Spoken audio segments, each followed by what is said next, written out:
ऐसे ही गुंडागिर्दी होती, अराजकता होती, महीनों महीनों कर्फ्यू रहता, क्या हमारे बारे में धारणाएं बदल जाती?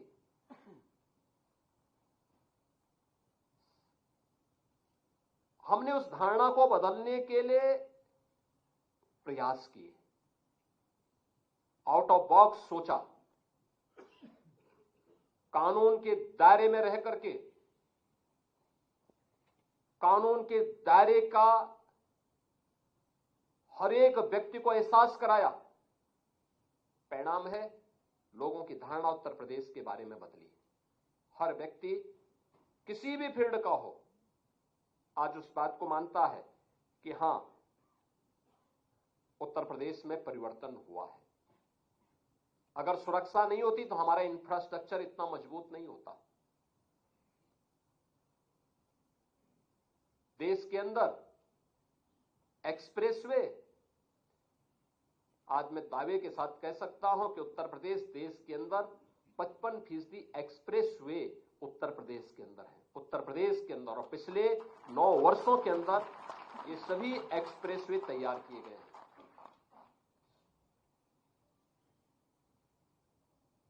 देश के अंदर सबसे बड़ा एयर कनेक्टिविटी का नेटवर्क भी यूपी के पास है, और अभी उत्तर प्रदेश देश का सबसे बड़ा एयरपोर्ट का शुभारंभ करने जा रहा है। इसी अगले महीने ही यह शुभारंभ हो जाएगा। देश का सबसे बड़ा रेल नेटवर्क भी यूपी के पास है, 16,000 किलोमीटर का रेल नेटवर्क। सबसे ज्यादा शहरों में मेट्रो का संचालन, पब्लिक ट्रांसपोर्ट की सुविधा उत्तर प्रदेश के अंदर है। देश के अंदर पहली रैपिड रेल और देश का पहला वाटरवे ये यूपी के अंदर आज संचालित हो रहा है। ये प्रयास करने से आगे बढ़ा है, लेकिन उसकी नींव है आज हर व्यक्ति यहां आता है, हर व्यक्ति निवेश करने को तैयार है। इसलिए क्योंकि उसको लगता है कि सुरक्षा है, उसको लगता है कानून का राज है, कोई चीटिंग नहीं होगी, किसी भी स्तर पर धोखा नहीं होगा, सुरक्षा का एहसास होता है। और उसके लिए जब उस प्रकार का वातावरण बनाया गया तो वह व्यक्ति इसके लिए तैयार हो पाया, और इसीलिए आज यहां निवेश भी है तो उसके अनुरूप हमने एम्प्लॉयमेंट भी दिया है। आप देखिए कितना पारदर्शी तरीके से हमने किसी का चेहरा नहीं देखा, किसी की जाति नहीं देखी, किसी का मत और मजहब नहीं देखा। अगर योग्य है ये उसका अधिकार है। वेलफेयर की स्कीम में अगर वो यूपी का नागरिक है, यूपी में रहता है, भारत का नागरिक है, उसको वेलफेयर स्कीम का लाभ मिलना चाहिए। लेकिन जहां पर किसी ने कानून को ठेंगा दिखाने का प्रयास किया तो कानून ने उसको उसी प्रकार से उसकी गिरेबान को पकड़ने का काम भी किया है, और यह उत्तर प्रदेश ने करके दिखाया है। आज जिसका उदाहरण देश के अंदर अलग अलग राज्यों में भी लोग उदाहरण के रूप में प्रस्तुत करने का प्रयास कर रहे हैं। लेकिन वहां पर भी मीडिया, हम नहीं बोल रहे हैं लेकिन मीडिया उसको बोलते हैं यूपी मॉडल आ गया। ये प्रयास करने से होता है, आउट ऑफ बॉक्स जब हम कार्य करने का प्रयास करते हैं तब इस प्रकार की चीजें सामने आती हैं। और वह आज हम सब के लिए, मेरा मानना है, एक महत्वपूर्ण, हमारे लिए यह एक दस्तावेज बनने जा रहा है। याद करिए, इसी उत्तर प्रदेश में आदरणीय प्रधानमंत्री जी ने डीजीपी और आईजीपी कॉन्फ्रेंस में इस बात को कहा था, स्मार्ट पुलिसिंग का एक विजन देश को दिया था। और उस समय उन्होंने कहा था कि स्मार्ट पुलिसिंग के सूत्र भी उन्होंने उस समय बताए थे। और मुझे लगता है हर पुलिस अधिकारी, हर पुलिस कार्मिक को उसको अपने जीवन का मंत्र बनाना चाहिए। उन्होंने कहा था कि स्मार्ट पुलिसिंग का मतलब क्या है? Strict and sensitive, modern and mobile, alert and accountable, reliable and responsive, techno savvy and trained. यह सूत्र हमें कानून प्रवर्तन के भविष्य के लिए निरंतर और स्पष्ट मार्गदर्शन भी यह हम सबका करता है। यानी भविष्य की चुनौतियों के प्रति हम सबको सदैव तैयार रखता है। इस दिशा से हमें इन सभी बातों को अपने जीवन का हिस्सा बनाना पड़ेगा। थाना प्रबंधन से जुड़ा हुआ सत्र, जिसके बारे में मैंने पहले भी कहा, वास्तव में हमारी नींव है। हमारा व्यवहार कॉमन मैन के प्रति क्या है, ये केवल हमारी संवेदनशीलता को ही प्रदर्शित नहीं करता, हमारे लिए ह्यूमन इंटेलिजेंस का भी वह एक माध्यम बनता है। मैं कहता हूं, मेरे पास जितनी भी सूचनाएं आती हैं, ज्यादातर मैं ह्यूमन इंटेलिजेंस के माध्यम से मुझे जमीनी हकीकतों की जानकारी मिल पाती है, क्योंकि मैं इसीलिए जनता दर्शन कार्यक्रम में नियमित रूप से जाता हूं।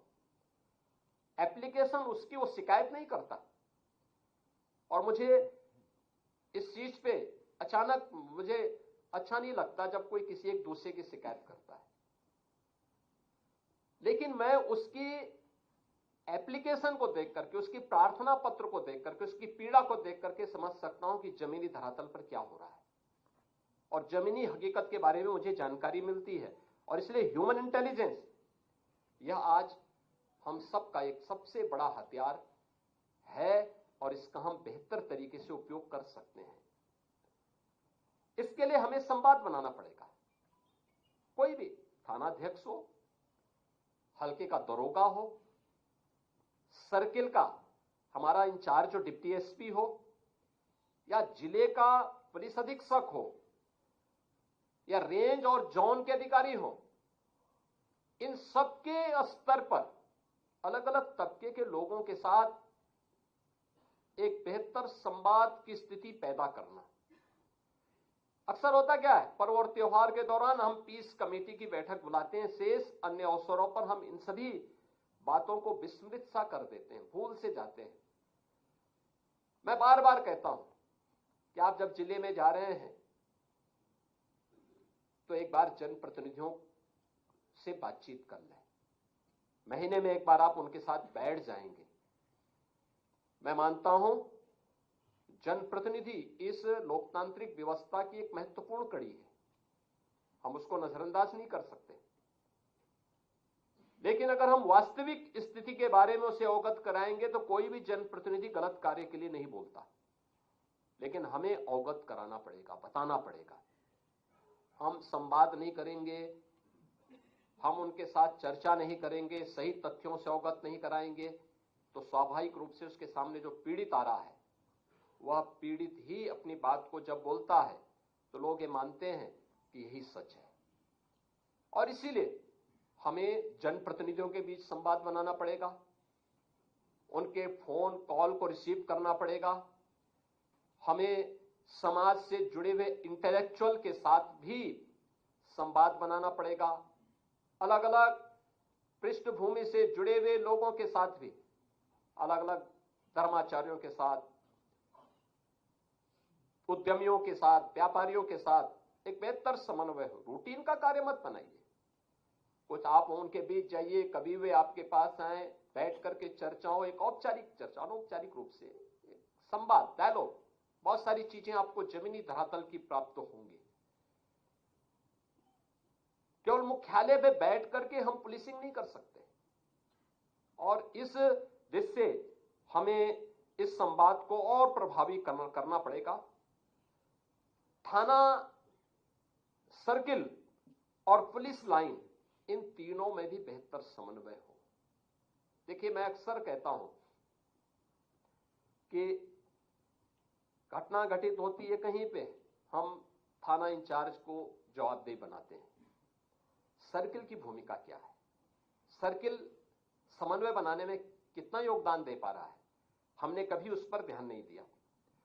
अगर हम इन तीनों में बेहतर समन्वय बना लें, मेरा मानना है कि यह सुरक्षा व्यवस्था को मजबूत करने में बहुत बड़ा योगदान दे सकता है, और इस दिशा में हमारा प्रयास होना चाहिए। पुलिस बल का दोस्ताना व्यवहार और उसकी संवेदना एक कॉमन मैन की समस्या का समाधान तो करता ही है। कॉमन मैन के मन में आपके प्रति एक बेहतर धारणा भी बनता है, और उसको बनाए रखने के लिए, देखिए, मैं बार बार इस बात को कहता हूं मेरे पास लोग आते हैं, अलग अलग तबके के लोगों से मैं मिलता हूं, बातचीत करता हूं, तो मैं बहुत सारी चीजों को इस बार रूप में देखता हूं। किसी अच्छे पुलिस अधिकारी का ट्रांसफर होता है या प्रमोशन होता है, उसके बाद जाता है, या टेन्योर, हमने प्रयास किया है कि पॉलिटिकल इंटरफेरेंस न्यूनतम रहे। लोकतांत्रिक व्यवस्था में एक चुनौतीपूर्ण कार्य है और न्यूनतम है। पिछले 9 वर्षों के अंदर आपने देखा होगा न्यूनतम इंटरफेरेंस, और न्यूनतम इंटरफेरेंस के साथ साथ आपको कार्य करने की जितनी स्वतंत्रता दी गई है कि आप परफॉर्म कर सकें, इसलिए कि जिससे बिना किसी हस्तक्षेप के, लेकिन हमारा भी कुछ दायित्व बनता है। और इस दायित्व के दौरान मैं देखता हूं जब किसी पुलिस अधिकारी के टेन्योर, उसमें हमने स्थिरता भी दी है प्रशासन को।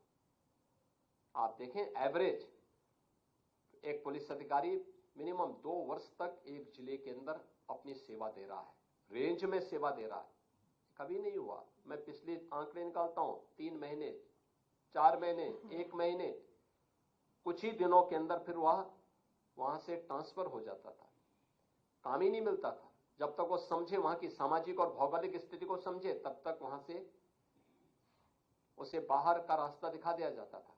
क्या समझता, अव्यवस्था पैदा होती, लेकिन वह स्थिरता प्रशासन में दी गई, पुलिस में दी गई।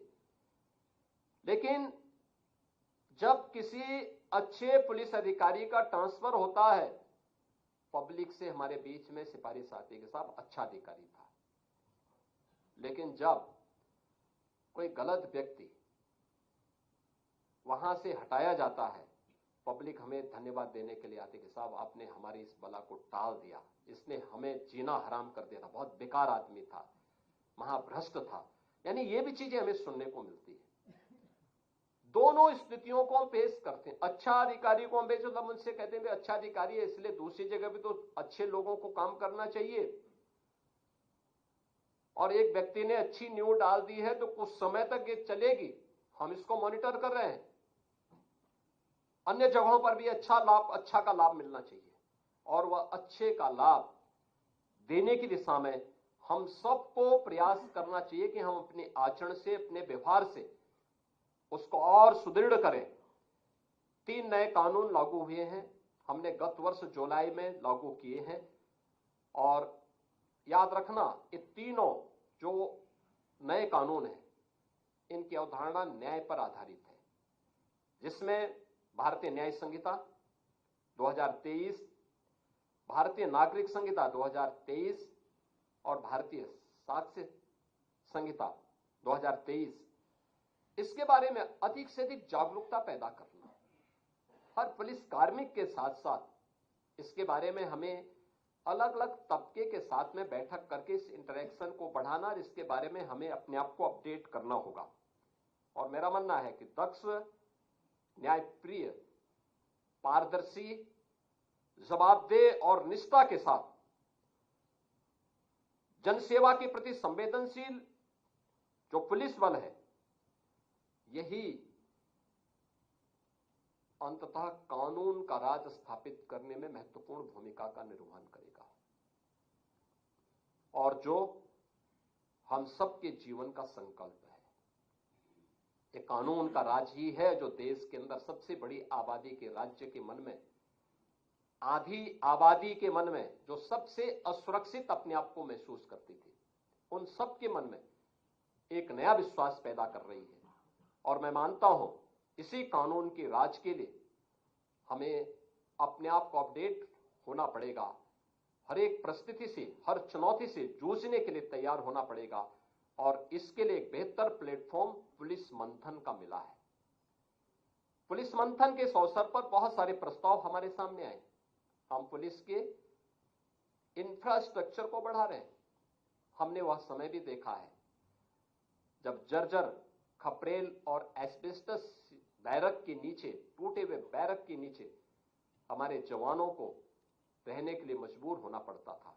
और आज आप देखते होंगे कि जनपद के अंदर हाई राइज बिल्डिंग, बहुत सारे जनपदों में सबसे high rise building police barrack की होगी। एक परिवर्तन है, और हर जनपद में, किसी एक जनपद में नहीं, हर जनपद में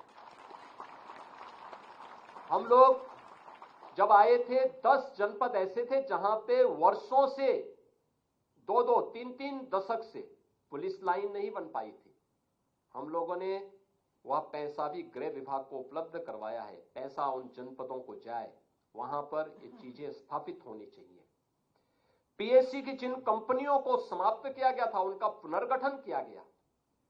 पीएससी की महिला बानियों का गठन किया गया। महिला कार्मिकों की संख्या इसमें बढ़े।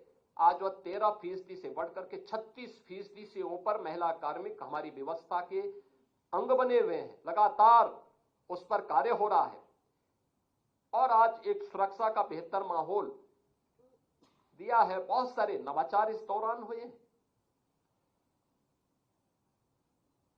प्रदेश सरकार ने जिन चीजों को यहां पर लागू करने का काम किया है, और मुझे लगता है कि साइबर मुख्यालय के बारे में जो हमारी आगे की प्रक्रिया का हिस्सा है, हमें तत्काल इस पर अपनी कार्रवाई को आगे बढ़ाना चाहिए।